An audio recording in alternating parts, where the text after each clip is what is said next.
तुमच्या लक्षात असेल की मी मुख्यमंत्री झाल्यानंतर कोणती निवडणूक नव्हती तरी कर्जमुक्ती केली होती, कोणती निवडणूक नव्हती तरी शिवभोजन योजना सुरू केली होती, आणखीन म्हणजे आपत्तीमध्ये मदत सुद्धा केली होती. कोणत्याही निवडणुका नव्हत्या ना, मी कोणती परदेशी समिती नेमली ना, कसला अभ्यास केला, पण एक माझी भावना किंवा माणुसकी म्हणून मी कर्जमुक्ती केली होती.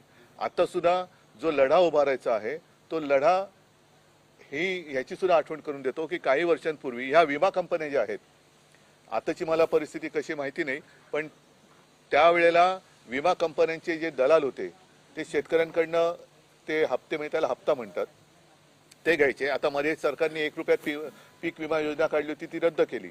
आता परत परिस्थिती काय मला कल्पना नाही, पण तेव्हा यांचे एजंट हे गावोगावी फिरायचे आणि नुकसान भरपाईच्या वेळेला गायब व्हायचे आणि शेतकरी ऑफिसमध्ये जाऊ शकत नाही, कारण कोणत्या कंपनीचं कोणत्या शहरात ऑफिस आहे हे शेतकऱ्याला माहीत नव्हतं. म्हणून आम्ही ती माहिती घेऊन त्या ऑफिसवरती शहरात मुंबई आणि पुण्यात मोर्चे काढले होते आणि त्याचा परिणाम असा झाला की काही हजार शेतकऱ्यांना त्यावेळेला योग्य ती नुकसान भरपाई मिळाली होती. तर हेही आंदोलन सुरू होईल. आम्हाला जे करण्यासारखं आहे ते आम्ही सगळं करू.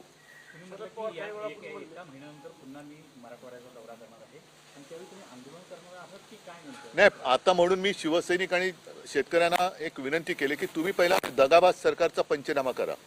म्हणजे हे जे काही कार्यालय आहेत ज्यांच्या हातामध्ये पंचनामे किंवा मदत वितरण करण्याचे अधिकार आहेत त्यांच्या ऑफिसमध्ये जाऊन बसा आणि त्यांना विचारा तुम्ही पंचनामे किती लोकांचे केले, अजून केले का नाहीत, केलेत, आता केले तर काय म्हणून करणार, कसे करणार. कारण आता मी म्हटलं तसं शेतकरी पुन्हा कामाला लागलाय, तर पंचनामा कसा करणार तुम्ही, नुकसान भरपाई कशी मिळवून देणार. तर त्याचे पंचनामे म्हणजे त्याची यादी ही रोज आता त्या अधिकाऱ्यांनी त्याच्या ऑफिसच्या कार्यालयाच्या दारावरती म्हणजे बोर्डावरती लावली पाहिजे की माझ्या अखत्यारीत एवढे शेतकरी येतात, त्यांचे एवढ्याचे मी पंचनामे केलेले आहेत, एवढ्यांना एवढं नुकसान भरपाई मिळणं हे क्रमप्राप्त आहे, एवढ्या जणांचा मी रिपोर्ट पाठवलेला आहे, एवढ्याने एवढी मदत केलेली आहे. हे आता पंचनामे हे जनता करेल. उद्धवजी, तुमचा हा सगळा दौरा सुरू झाला, तुम्ही शेतकऱ्यांच्या अडीअडचणी व्यथा मांडताय. तुमचा दौरा सुरू असतानाच काही जिल्ह्यामध्ये मदत निधीचं वाटप सुरू झालं, याकडे कसं बघताय? चांगली गोष्ट आहे, पण ते जसं ठिबक सिंचन असतं तशी ठिबक मदत नकोय, कारण वाहून जाताना एकदम वाहून गेलेलं आहे. त्याच्यामुळे मदत सुद्धा एक रकमी मिळाली पाहिजे आणि ती मदत जसं मी ते आकडेवारी तुम्हाला सांगितले ना, पेपरमध्ये चाललेली आहे, प्रति गुंठा किती रुपये. म्हणजे आज शेतमजूर जर असेल तर त्याला दिवसाला 500 रुपये प्रतिदिन मिळतात, तर हे 150 रुपये, 127 रुपये, 250 रुपये पर गुंठा अशी मदत म्हणजे अगदी थट्टा आहे. मुख्यमंत्री असं म्हणतात की काही ठिकाणी मदत पोहोचली नाही हे त्यांनी मान्य केलं, पण ते असं म्हणतात की टप्प्याटप्प्याने मदत पोहोचली आहे आणि उद्धव ठाकरेंच्या या सगळ्या संवाद दौऱ्याला फारसा प्रतिसाद नाहीये. ठीक आहे ना, तुम्ही बघितलेलं आहे प्रतिसाद आहे की नाही.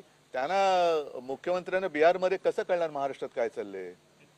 जे घर सोडून इतर राज्यात फिरतायत त्यांना घरातलं दुःख काय कळणार आहे, शेतकऱ्यांचं दुःख काय कळणार. शेतकरी आज टाहो फोडतोय, त्या शेतकऱ्यांकडे बघायला यांना लक्ष द्यायला वेळ नाहीये आणि इतर राज्यात फिरतायत.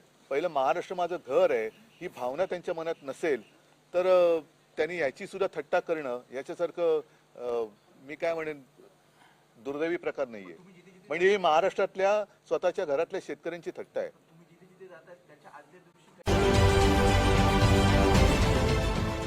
देश विदेशातील प्रत्येक घडामोडींचे लाईव्ह अपडेट मिळवण्यासाठी आता साम टीव्हीच्या सर्व सोशल मीडिया प्लॅटफॉर्मला लाईक, फॉलो आणि सबस्क्राईब करा. तसंच सर्व नोटिफिकेशनसाठी बेल आयकॉन प्रेस करायला विसरू नका.